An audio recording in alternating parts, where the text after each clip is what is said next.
प्यारे बच्चों नमस्कार। आज की इस वीडियो में हम स्टार्ट करेंगे चैप्टर नंबर 1 क्लास 7 साइंस से, जिसका नाम है न्यूट्रिशन इन प्लांट। तो ये चैप्टर नंबर 1 है, इसको हम यहाँ पे पढ़ना स्टार्ट करेंगे। तो चलिए स्टार्ट करते हैं। In class 6 you learn that food is essential for all living organisms. You also learned that carbohydrates, protein, vitamin, minerals are component of food. These component of food are necessary for our body and are called nutrients। यानी कि जो 6th class है उसमें हमने food के बारे में पढ़ा, और ये भी पढ़ा है कि जो फूड के अंदर है क्या क्या है। फूड के अंदर कार्बोहाइड्रेट्स हो गए, प्रोटीन हो गया, फैट हो गए, विटामिन्स हो गए, मिनरल्स हो गए, ये सभी फूड के कंपोनेंट हैं और हमारी बॉडी के लिए ज़रूरी हैं। तो इन सब को हम क्या बोलते हैं? इन सब को हम न्यूट्रिएंट्स बोलते हैं। आगे देखिए, all living organisms require food. Plant can make their food themselves but animal including human can not. They get it from plant और animals that eat plant. Thus, human and animals are directly or indirectly depend on the plant। तो देखिए, जो animal होते हैं वो food के लिए plant पे डिपेंड रहेंगे, और जो ह्यूमन होगा और वो ह्यूमन अपने फूड के लिए प्लांट और एनिमल दोनों पे डिपेंड रहते हैं। तो इसको हम ऐसे समझ सकते हैं। देखिए, अगर हम ये लें कि यहाँ पे ये प्लांट है, प्लांट को कौन खाएगा? इसको खाएंगे एनिमल्स खाएंगे। अब जो ह्यूमन का फूड है वो ह्यूमन का फूड कहाँ से आएगा?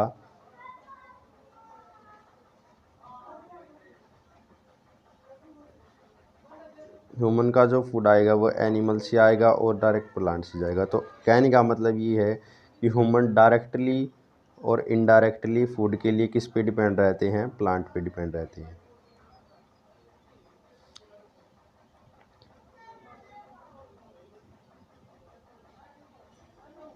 चलिए, अब देखिए, Boojho wants to know how plant prepare their own food. अब बुजो ये जानना चाहती है कि जो प्लांट है वो कैसे अपना फूड प्रिपेयर करते हैं। तो देखिए, फर्स्ट है 1.1 mode of nutrition in plant, यानी कि प्लांट के अंदर कौन सा न्यूट्रिशन का मोड होता है। Plant are the only organisms that can prepare food for themselves by using water, carbon dioxide and minerals. देखिए, प्लांट है, प्लांट अपना फूड खुद प्रिपेयर कर सकते हैं। किसकी हेल्प से? वाटर की हेल्प से, कार्बन डाइऑक्साइड की हेल्प से और मिनरल की हेल्प से। The raw material are present in their surrounding. तो इसके अलावा जो रॉ मटेरियल होते हैं वो उनके सराउंडिंग में प्रेजेंट होते हैं, उनकी हेल्प से वो क्या कर सकते हैं? अपना फूड है वो खुद प्रिपेयर कर सकते हैं। नेक्स्ट है the nutrients enable living organisms to build their body, to grow, to repair damage part of their bodies and provide the energy to carry out life process. यानी कि जो न्यूट्रिएंट्स होते हैं वो क्या करते हैं? देखिए, बॉडी को बिल्ड करने में, बॉडी की ग्रोथ में, और जो बॉडी के अंदर कोई पार्ट है अगर वो डैमेज हो जाता है उसको रिपेयर करने में जो न्यूट्रिएंट्स हैं उसका यूज होता है। So nutrition is the mode of taking food by an organism and its utilization by the body। तो न्यूट्रिएंट्स क्या है? देखिए, न्यूट्रिशन एक मोड है, मतलब एक तरीका है। फूड कोई भी ऑर्गेनिजम्स है वो कैसे लेता है और उसको किस तरीके से यूज़ करता है। The mode of nutrition in which organisms make food themselves from simple substance is called autotropic. तो देखिए, न्यूट्रिशन का मोड है। ऑटोट्रोफिक का क्या होगा? जो अपना फूड खुद प्रिपेयर करेंगे, ठीक है, सिंपल सब्सटेंस से बनाएंगे अपना फूड, और उसको हम क्या कहेंगे? Autotrophic nutrition. Therefore plant are called autotrophs. अब देखिए, प्लांट है, प्लांट अपना फूड खुद प्रिपेयर करते हैं, तो इसका मतलब उनको क्या कहेंगे? हम ऑटोट्रोफ्स कहेंगे। आगे देखिए, animals and most other organisms take in ready made food prepared by the plant. अब जो एनिमल्स होते हैं वो क्या करते हैं? वो अपना फूड कहाँ से लेते हैं? प्लांट से लेते हैं।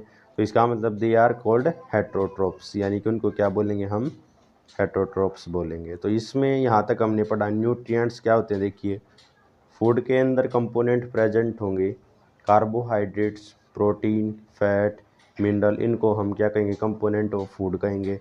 और ये क्या करते हैं, ये हमारी बॉडी के लिए यूज़फुल होते हैं, तो इसको हम क्या बोलते हैं, न्यूट्रिएंट्स भी बोलते हैं। अब आगे हमने पढ़ा न्यूट्रिशन क्या होता है, कि कोई भी फूड है, फूड लेने का तरीका क्या है और वो फूड किस प्रकार से यूज़ होता है, उसको हमने न्यूट्रिशन कहा है। अब जो प्लांट होते हैं वो अपना फूड खुद प्रिपेयर करते हैं, तो इसका मतलब उसको हम ऑटोट्रॉपिक कहेंगे। और जो एनिमल्स होते हैं वो अपने फूड के लिए दूसरों पे डिपेंड रहेंगे, तो उसको हम क्या कहेंगे, हेटरोट्रोपिक्स कहेंगे। आगे देखिए, Paheli wants to know why our body can not make food from carbon dioxide, water and mineral like plant too.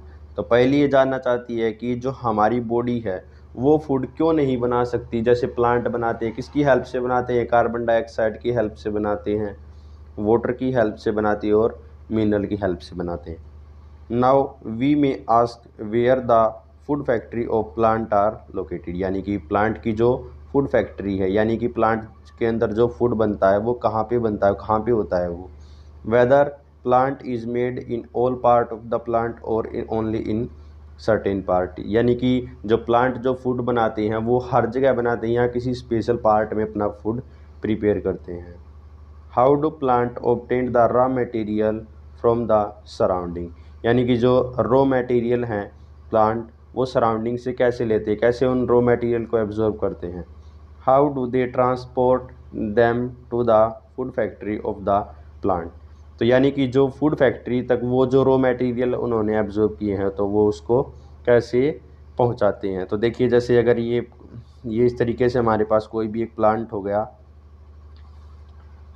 तो रॉ मटेरियल क्या हो गई, यहाँ से जैसे कार्बन डाइऑक्साइड है वो यहाँ से लीव्स के थ्रू प्लांट तक पहुँचती है, फूड फैक्ट्रीज तक पहुँचती है। ऐसे ही जो सोइल के अंदर रॉ मटेरियल है वो यहाँ, ये अगर सोइल है तो सोइल के अंदर से उसको रूट्स एब्जॉर्ब करेंगी, फिर वो स्टेम के थ्रू ट्रांसपोर्ट होगा इस तरीके से, और जो फूड फैक्ट्रीज है, जो लीव्स है उस तक कैसे पहुंचता है। तो ये सभी क्वेश्चन हैं, ये सभी क्वेश्चन का जो आंसर है वो हम आगे अब फाइंड आउट करने की कोशिश करेंगे।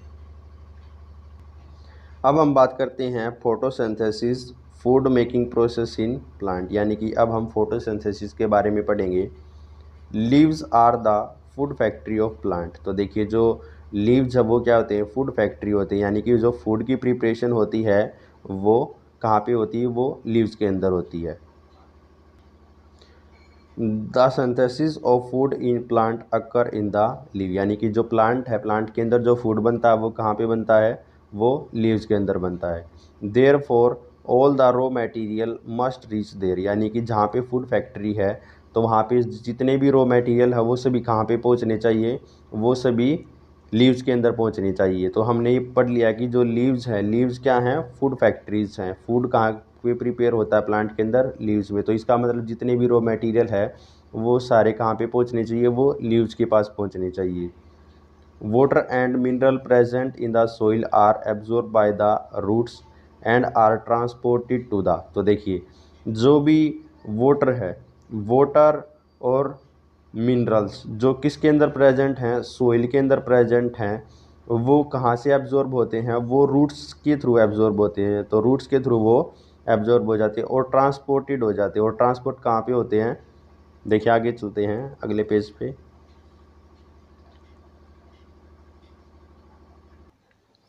And transported to the leaves, यानी कि लीव्स तक वो ट्रांसपोर्ट हो जाते हैं। आगे देखिए, carbon dioxide from the air is taken in through the tiny pores present on the surface of leaves, यानी कि जो कार्बन डाइऑक्साइड है वो एयर से वो किसके थ्रू ली जाती है, टीनी पोर्स, छोटे छोटे होल्स होते हैं, कहाँ पे होते हैं, लीव्स की जो सरफेस होती है उस पे छोटे छोटे होल्स होते हैं, ठीक है।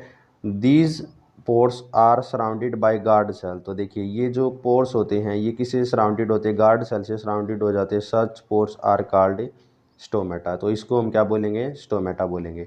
तो कहने का मतलब ये है, देखिए जो भी रॉ मटेरियल होंगे वो अगर ये इस तरीके से एक ट्री है हमारे पास, प्लांट है कोई भी, तो जितने भी रॉ मटेरियल होंगे वो यहाँ सोइल में होंगे, तो यहाँ से वो एब्जॉर्ब होंगे रूट्स के थ्रू इस तरीके से। उसके बाद वो स्टेम के थ्रू ट्रांसपोर्ट होंगे, कहाँ पे ट्रांसपोर्ट होंगे, लीव्स पे ट्रांसपोर्ट हो जाएंगे। अब देखिए जो लीव्स होते हैं, लीव्स के अंदर इस तरीके से छोटे छोटे होल्स होते हैं और वो होल्स कौन से सेल से सराउंडेड होते हैं, गार्ड सेल से सराउंडेड होते हैं और उन होल्स को क्या बोलते हैं, हम स्टोमेटा बोलते हैं।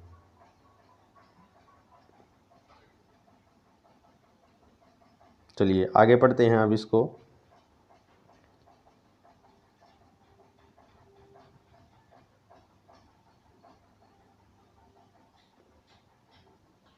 ये ऊपर एक पैराग्राफ है, देखिए जहाँ पे सेल्स के बारे में इंट्रोडक्शन दिया हुआ है। You have seen that building are made up of brick. तो हमने ये देखा है कि जो बिल्डिंग्स होती है वो ब्रिक्स यानी कि ईंटों से बनी हुई होती है। Similarly the body of living organisms are made up of tiny units called cells. यानी कि जो जितने भी लिविंग ऑर्गेनिजम्स हैं, जितने भी ऑर्गेनिजम्स हैं, उनकी जो बॉडी है वो छोटी छोटी यूनिट से बनी हुई होती है और उन यूनिट्स को क्या बोलते हैं, हम सेल्स कहते हैं।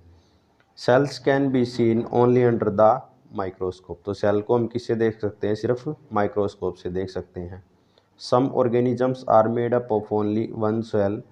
तो ये ही कुछ ऑर्गेनिजम्स होते हैं जिसके अंदर सिर्फ एक ही सेल होता है, किसी के अंदर एक से ज़्यादा सेल्स होते हैं। The cell is enclosed by a thin outer boundary called cell membrane. देखिए जो सेल होता है, सेल एक मेम्ब्रेन से, एक कवर से सराउंड होता है, एक कवर से ढका हुआ होता है, तो उसको हम क्या कहेंगे, सेल मेम्ब्रेन कहेंगे। Most cell have a distinct centrally located spherical structure called nucleus. अब देखिए जो सेल होता है, सेल के अंदर एक सेंटर में एक स्पेरिकल स्ट्रक्चर होता है, उसको क्या कहते हैं, हम न्यूक्लियस कहेंगे। The nucleus is surrounded by A jelly like substance called cytoplasm. और उसको हम, उसका जो न्यूक्लियस है उसके आसपास क्या होता है, एक जेली लाइक मटेरियल होता है, उसको क्या कहेंगे, साइटोप्लाज्म कहेंगे। देखिए यहाँ पे ये दिखाया भी हुआ है, इसमें देखिए, ये देखिए, अगर हम, ये एक टाइप के सेल है, ये जो है ये एक टाइप का सेल है। अब देखिए सबसे पहले तो सेंटर में एक चीज़ है, ये जो चीज़ है यहाँ पे सेंटर में, इसको हम क्या बोलते हैं, न्यूक्लियस। ये एक स्पेरिकल स्ट्रक्चर दिख रहा है हमें। उसके बाद इसके आसपास ये देखिए यहाँ पे ये जो है ये एक जेली लाइक मटेरियल है, इसको हम क्या कहेंगे, इसको हम साइटोप्लाज्म कहेंगे। अब ये पूरा का पूरा जो सेल है, देखिए ये पूरा का पूरा जो सेल है एक बाउंड्री से ये कवर है, इसको हम क्या कहेंगे, सेल मेम्ब्रेन कहेंगे। तो ये जो स्ट्रक्चर होता है ये सेल का स्ट्रक्चर होता है। चलिए अब हम अपने चैप्टर को आगे पढ़ते हैं। Boojho wants to know how water and mineral absorb by roots reach the leaves. यानी कि अब देखिए बूझो ये जानना चाहते हैं कि जो वाटर और मिनरल रूट्स ने एब्जॉर्ब किए हैं वो लीव्स तक कैसे पहुंचते हैं। Water and mineral are transported to the leaves by vessels which run like pipe throughout the roots.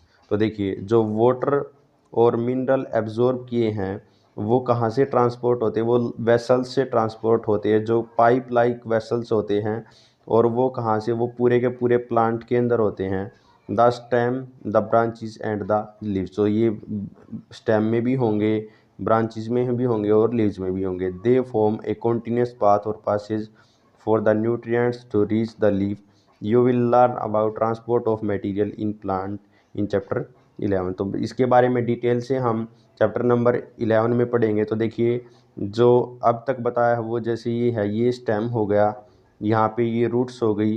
तो रूट्स के थ्रू जो रॉ मटेरियल एब्जॉर्ब किए गए वो इस स्टेम के अंदर ऐसे पाइप लाइक स्ट्रक्चर होंगे और उन पाइप लाइक स्ट्रक्चर के अंदर से वो जो रॉ मटेरियल होंगे वो ऐसे लीव्स तक पहुँचेंगे। तो इसमें ये बताया गया है कि बूझो का ये क्वेश्चन था कि जो रॉ मटेरियल होते हैं वो कैसे ट्रांसफ़र होते हैं लीव्स तक। तो पाइप लाइक स्ट्रक्चर होता है, वहाँ से वो रॉ मटेरियल ऐसे लीव्स तक जाएंगी। Paheli wants to know what is so special about the leaves that they can synthesize food but other part of the plant cannot। यानी कि देखिए पहली ये जानना चाहती है कि लीव्स के अंदर क्या स्पेशल होता है जो वहाँ पे ही फूड की प्रिपरेशन होती है और पार्ट के अंदर, प्लांट के अंदर जो और पार्ट होते हैं, स्टेम होगी, रूट्स हो गया, वहाँ पे फूड प्रिपेयर क्यों नहीं होता। देखिए the leaves have a green pigment called chlorophyll. तो देखिए लीव्स के अंदर क्या होता है, ग्रीन पिगमेंट होता है और उसको क्या कहेंगे, क्लोरोफिल बोलते हैं।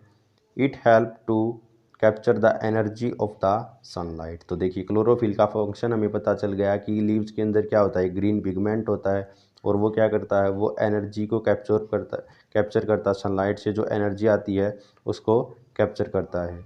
This energy is use to synthesise food from carbon dioxide and water. तो ये जो एनर्जी है वो किस में यूज़ होती है, फूड की प्रिपरेशन में। किससे फूड की प्रिपरेशन होती है, कार्बन डाइऑक्साइड और वाटर से। Since the synthesis of food occur in the presence of sunlight, it is called photosynthesis। अब देखिए क्योंकि ये फूड की जो प्रिपरेशन हो रही है वो किसकी प्रेजेंस में हो रही है, सनलाइट की प्रेजेंस में हो रही है, इसलिए इस प्रोसेस को क्या बोलते हैं हम, फोटोसिंथेसिस। देखिए फोटो का मतलब होता है लाइट और सिंथेसिस का मतलब कंबाइन होना यानी कि बनना, कोई चीज़ बनना। तो लाइट की प्रेजेंस में जो चीज़ बनती है तो यहाँ पे फोटोसिंथेसिस इसलिए कहा गया। So we find that chlorophyll, sunlight, carbon dioxide and water are necessary to carry out process of photosynthesis। तो यहाँ से हमें ये पता लग गया कि जो क्लोरोफिल होगा, सनलाइट होगी और कार्बन डाइऑक्साइड होगी, वाटर हो गया, ये सभी क्या हैं, फोटोसिंथेसिस की प्रिपरेशन के लिए ज़रूरी है। It is a unique process on the earth. The solar energy is captured by the leaves and stored in the plant in the form of food। तो देखिए ये यूनिक प्रोसेस है जिसमें क्या होता है, सोलर एनर्जी ली जाती है सन से और किसमें, एक प्लांट में फूड की फॉर्म में स्टोर हो जाती है। The sun is the ultimate source of energy for all living organisms. यानी कि जो सन है वो क्या है, अल्टीमेट सोर्स ऑफ एनर्जी, एक अद्भुत सोर्स ऑफ एनर्जी है किसके लिए, सभी और लिविंग ऑर्गेनिजम्स के लिए। तो इसका मतलब जो सन से ही है, सन से ही हमें हर टाइप की जो फूड है, फूड भी की भी वो भी किस पे डिपेंड है, वो भी सन की एनर्जी पे डिपेंड है। यानी कि प्लांट है, प्लांट भी अपने फूड के लिए किस पे डिपेंड रहेंगे, सन पे डिपेंड रहेंगे। Can you imagine life on earth in the absence of photosynthesis. क्या हम इमेजिन कर सकते हैं कि without photosynthesis life on earth, in the absence of photosynthesis there would not be any food. अब देखिए फोटोसिंथेसिस नहीं होगा तो कोई फूड भी नहीं बनेगा। The survival of almost all living organisms directly और indirectly depend on the food made by the plant. यानी कि जो सर्वाइवल है, यानी कि जो ऑर्गेनिजम्स है वो जीवित रहते हैं, वो किस पे डिपेंड रहेगा, वो फूड के लिए डिपेंड रहते हैं और वो फूड कौन बनाता है, प्लांट बनाते हैं। Besides oxygen what is essential for survival. अब देखिए ऑक्सीजन के अलावा और हमें सर्वाइवल के लिए, जीवित रहने के लिए और क्या चीज़ें चाहिए, of all living organisms is produced during photosynthesis. In the absence of photosynthesis, life would impossible on the earth। तो देखिए अगर फोटोसिंथेसिस नहीं होगी तो जो लाइफ है अर्थ पे वो भी इम्पॉसिबल हो जाएगी, यानी कि लाइफ भी एग्जिस्ट नहीं करेगी।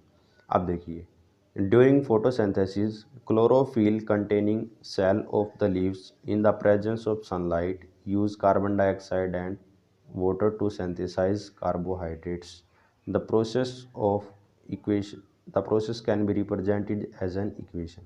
देखिए जब भी फोटोसिंथेसिस होगी क्लोरोफिल क्या करेगा, क्लोरोफिल सनलाइट से लाइट को एब्जॉर्ब करेगा, सनलाइट को, उसके बाद वो कार्बन डाइऑक्साइड और वाटर को किस में कन्वर्ट करेगा, ये इसको कार्बोहाइड्रेट्स में कन्वर्ट करेगा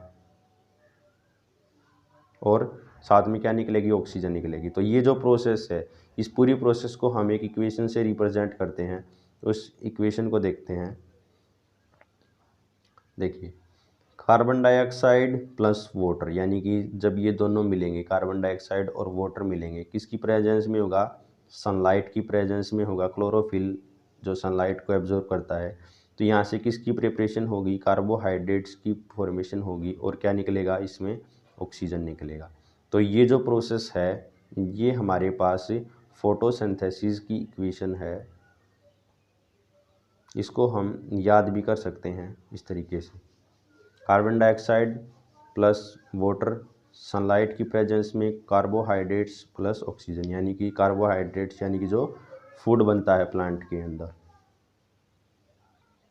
अब देखिए besides leaves photosynthesis also takes place in the other green part of the plant. देखिए जो लीव्स के अलावा भी फोटोसिंथेसिस होता है, जो दूसरे हरे पार्ट होते हैं, दूसरे जो ग्रीन पार्ट होंगे उसके अंदर इन green stem and green branches, यानी कि जो ग्रीन स्टेम होगा और ग्रीन ब्रांच होगा उसके अंदर भी क्या होता है, फोटोसिंथेसिस होता है। The desert plant have scale और spine like leaves to reduce loss of water by transpiration. तो देखिए जो डेजर्ट के अंदर प्लांट होते हैं उसके अंदर जो लीव्स होते हैं वो ऐसे कांटेदार होते हैं, मतलब उसकी वजह से क्या होता है कि जो वाटर का जो लॉस होता है वो कम होता है ट्रांसपिरेशन में। These plant have green stem which carry out photosynthesis. तो इसके अंदर इन टाइप के जो प्लांट होते हैं उसके अंदर क्या होता है, these plant have green stem, इसके अंदर ग्रीन स्टेम होता है जो क्या करता है, फोटोसिंथेसिस को कैरी करता है। अब यहाँ पे देखिए देखिए ये एक लीव है हमारे पास, इसके अंदर एक छोटा सा होल है। देखिए यहाँ पे इस होल को बढ़ा करके दिखा हुआ है, ये जो होल है इस होल को बढ़ा करके दिखाया गया है। तो ये जो है ये हमारे पास स्टोमेटा होता है, ठीक है। तो स्टोमेटा के पास देखिए, स्टोमेटा के पास ये जो है ये यहाँ पे ये जो हैं ये गार्ड सेल हैं जो इस स्टोमेटा को ओपन और क्लोज करते हैं। तो ये जो होल है यहाँ से गैसेज का एक्सचेंज होता है। तो ये स्टोमेटा हो गया, स्टोमेटा के पास ये जो होंगे ये गार्ड सेल होंगे। तो ये इस स्टोमेटा की क्लोजिंग और ओपनिंग को कंट्रोल करेंगे। तो यहाँ पे देखिए इसके अलावा जो प्लांट है, प्लांट के अंदर क्या होता है, क्लोरोफिल होता है। तो देखिए अब ये जो है यहाँ पे ये जो है ये तो स्टोमेटा हो गया, इसके पास ये जो हो गए ये गार्ड सेल हो गए। उसके बाद ये देखिए प्लांट के अंदर ग्रीन पिगमेंट हमें नज़र आ रहे हैं, ये सभी जो पिगमेंट हैं देखिए ये जो हैं ये ग्रीन पैचेस जो नज़र आ रहे हैं ये सभी ग्रीन पिगमेंट है, इसको हम क्या कहते हैं, क्लोरोफिल कहेंगे। तो ये इस डायग्राम में दिखाया गया है कि स्टोमेटा को हम कैसे रिप्रेजेंट करते हैं, किस टाइप से वो गैसेज का एक्सचेंज करते हैं, गार्ड सेल कैसे काम करता है। अब देखिए during the process oxygen is release. अब देखिए जो फोटोसिंथेसिस की प्रोसेस होती है उसमें हमने यहाँ पे पढ़ा कि जो ऑक्सीजन है वो रिलीज होती है।